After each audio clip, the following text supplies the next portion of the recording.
రాష్ట్రంలో హోంమంత్రిగా ఉండి law and ఆర్డర్ను కాపాడవలసినటువంటి వ్యక్తులు మీరు. బాధ్యత మీకున్నది. మీ దగ్గర పెద్ద వ్యవస్థ ఉన్నది. అదే అంటే పోలీస్ వ్యవస్థ నిర్వీర్యం చేసి ఎన్నా చెప్తారమ్మా? ఈ కథలు నాకు అర్థం కాల. ఎన్నా చెప్తారు పోలీస్ వ్యవస్థ నిర్వీర్యం అయిపోయింది అని ఎన్నా చెప్తారు? నెల చెప్పారు, 2వ నెల వచ్చింది, ఇంకా చెప్తానే ఉంటారా? అదేమంటే వివేకానంద హత్య, గులకరాయి, కోడికత్తి ఎన్నా చెప్పుకుంటారమ్మా? నేను అవన్నీ చెప్పే కదా. మీరు అధికారంలోకి వచ్చారు, ప్రజలు నమ్మారో నమ్మలేదో కావాలేంటో అది వేరే విషయం. మేము అపోజిషన్లో ఉన్నాం, కేవలం 11 సీట్లతో పరిమితమై ఉన్నాం మేము. ఇంకా మీరు ఆ కథలు చెప్తే అట్టదు, మీ కథలు చెప్పండి. మేము ఏదైనా అడిగితే వినుకొండలో హత్య జరిగింది, దీన్ని కారణం ఎవరంటే అక్కడ బాబాయిని హత్య చేశారు, ఇదే సమాధానం.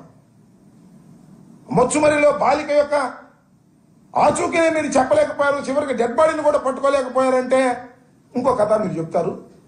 ఇలా కథలు చెప్పేటటువంటి కార్యక్రమం కాదు.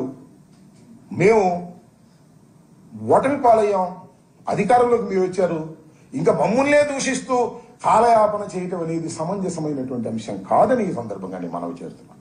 కాబట్టి లా అండ్ ఆర్డర్ను కాపాడే పరిస్థితి మీరు తీసుకురావాలి. ఇందాక చంద్రబాబు నాయుడు గారు కూడా అన్నాడు 36 హత్యలు రాజకీయ హత్యలు అంటున్నారు, పేర్లు బయట పెట్టండి అంటున్నాడు.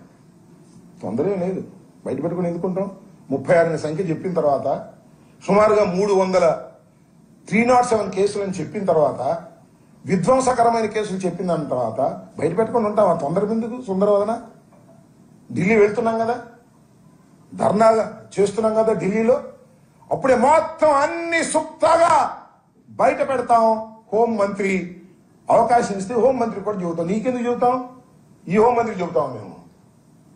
అదే స్వామి చెప్పినట్టు ఈ హోంమంత్రి చెబితే చెత్తపొట్లో పడేసిద్ది, మాకు తెలీదు. కాబట్టి అన్నిటికీ సమాధానం చెబుతాం.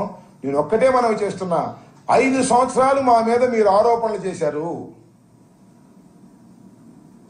నెల 15 రోజుల్లోనే ఈ రాష్ట్ర ప్రభుత్వం లా అండ్ ఆర్డర్లో పూర్తిగా విఫలమైందనేటువంటి భావన ప్రతి సామాన్యుడికి కలిగేటటువంటి పరిస్థితి ఏర్పడిందనే విషయాన్ని కూడా ఈ సందర్భంగా నేను చెప్పదలుచుకున్నాను. ఎవరో నిన్న ఒక మంత్రి గారు, కేంద్ర మంత్రి గారు, పార్లమెంట్ సభ్యులు అంటున్నాడు, జగన్మోహన్ రెడ్డి రోడ్డు మీదకి వస్తే రాష్ట్రం నష్టపోద్ది అని. జగన్మోహన్ రెడ్డిని రోడ్డు మీదకి తీసుకొచ్చేది మీరే కదా. నెల రోజుల్లో రోడ్డు మీదకి తీసుకొచ్చారు జగన్మోహన్ రెడ్డి గారిని. అసలు 2-3 నెలల దాకా మేము మాట్లాడకూడదు అనుకున్నాం. నెల 15 రోజులకే వినుకొండలో దౌర్జన్యం చేసి దారుణమైన హత్య చేసి మీరు ఇవాళ జగన్మోహన్ రెడ్డి గారిని రోడ్డు మీదకి తీసుకొచ్చేటువంటి పరిస్థితి చేస్తున్నారు. జగన్మోహన్ రెడ్డి గారు రోడ్డు మీదకి వస్తే నష్టపోయేది రాష్ట్రం కాదు. జగన్మోహన్ రెడ్డి గారు రోడ్డు మీదకి వస్తే నష్టపోయేది తెలుగుదేశం. తెలుగుదేశం చేస్తున్నటువంటి అక్రమాలను, అన్యాయాలను, హత్యలను, ఫెయిల్యూర్ ఆఫ్ లా అండ్ ఆర్డర్ను, అదేవిధంగా హామీలు నిలబెట్టుకోలేకపోవడాన్ని రోడ్డు మీదకు వస్తాం, ప్రజలకు వివరిస్తాం.